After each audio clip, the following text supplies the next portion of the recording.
You're tuned into Sunday Morning Praise right here with your favorite church girl on WURD, Progressive Black Talk Media. That's 900 AM, 96.1 FM, streaming live on wordradio.com everywhere. Listen, family, I am so excited about my guest today. I am talking to Mr. Curtis Simons from HBCU Go. Let me tell you, he is the co-founder. I have to put my pinky up because I feel it's so prestigious right now of talking with Mr. Simon. So welcome to WURD and welcome to Sunday Morning Praise. Well, thank you very much, Caleb, for having me at Sunday Morning Praise. I need to praise every day. I'm 68, and every day I wake up and see that light, I'm saying, praise Lord. Just praise the Lord. Listen, 68, that's amazing. Well, thank you. Thank you very much. Thank you very much. Awesome. Well, I know our time is short, so I want you to let the folks know what exactly is HBCU Go. HBCU Go is a network targeted to historical Black colleges and universities. It was founded by myself, Curtis Simons, and a good friend of mine who worked with me at BET many years by the name of Clint Evans. He's the co-founder and also my general manager. And really, I had this bloodline. I've been in the media business, Caleb, for over 40 years. I started cable system when I was younger, worked for ESPN for 8 years, and was executive vice president with BET for 14 years.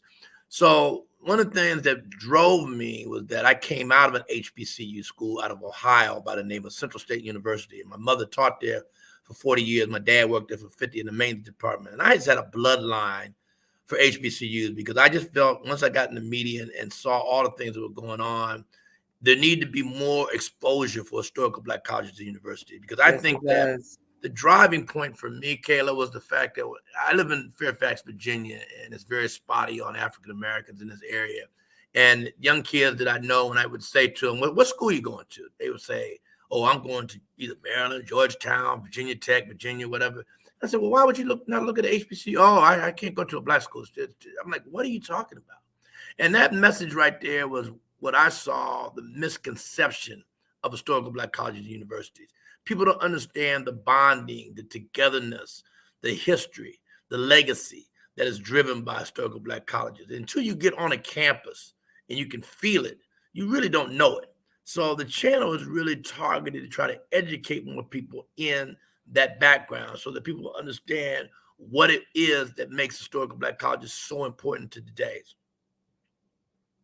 That's amazing. When I was reading your bio and I saw that you live in Fairfax, I have a direct tie with Fairfax. Unfortunately, I also did not go to an HBCU.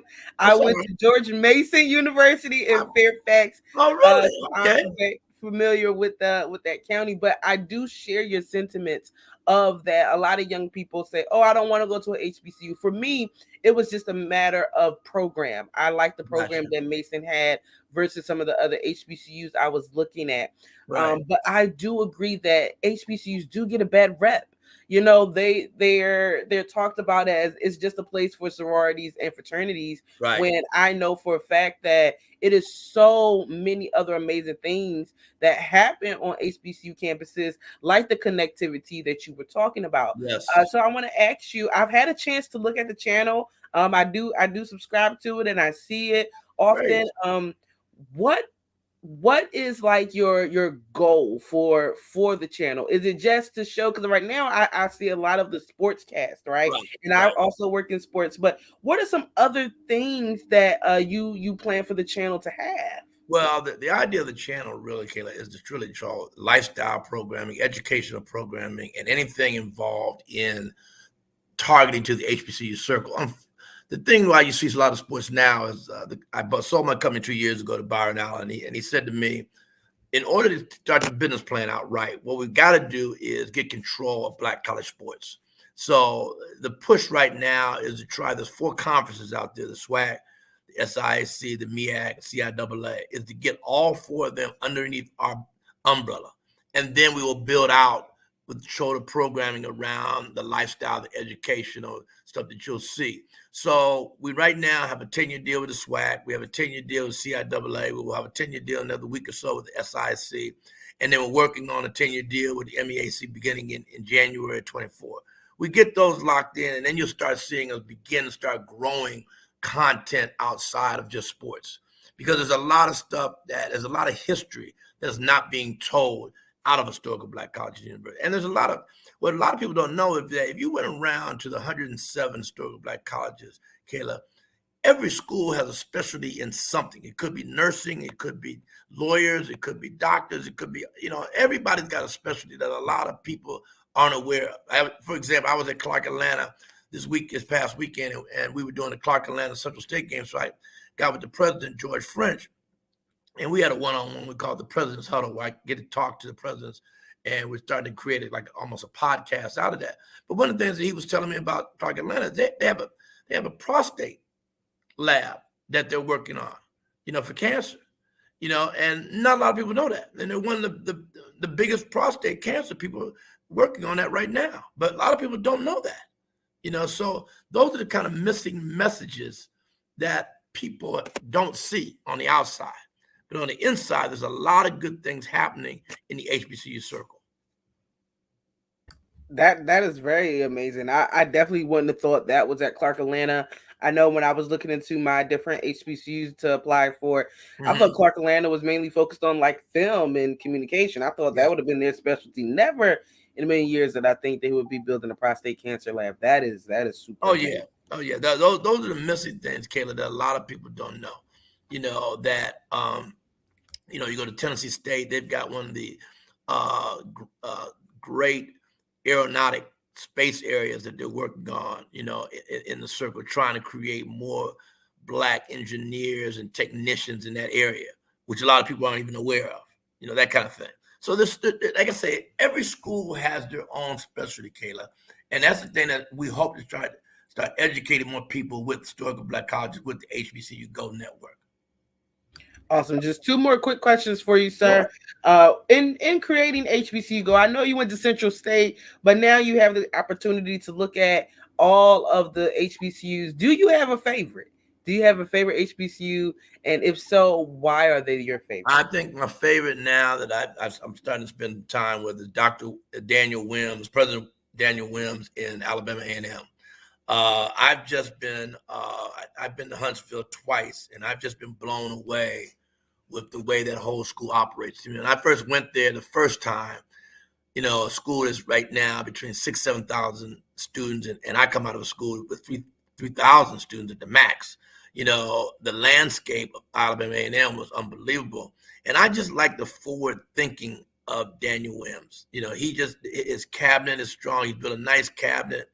Because he understands, and I think that's the push I'm also trying to get more HBCUs to understand, is he understands the business side of these HBCUs, what needs to be done. So his cabinet, he brought some very experienced people in. They come out of the business culture, also HBCU folks, but have really driven their business, their time and years on really driving money into schools and money into the businesses they work for. So right now, that's a leader for me, and I can't say the other one is also at my school, Central State University.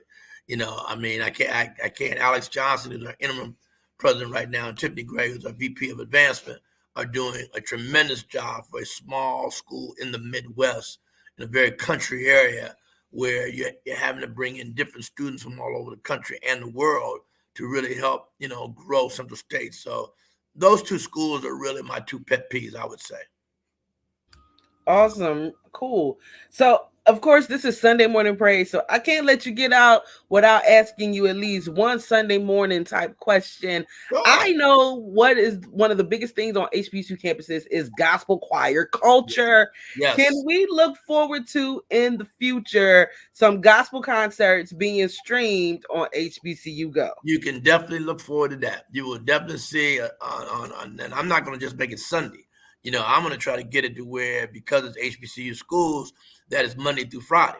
Maybe you wake up in the morning and you got to get that gospel praise from Central State University or Grambling or Howard or whoever it might be. And it'd be nice to have a nice little praise every morning to wake up to.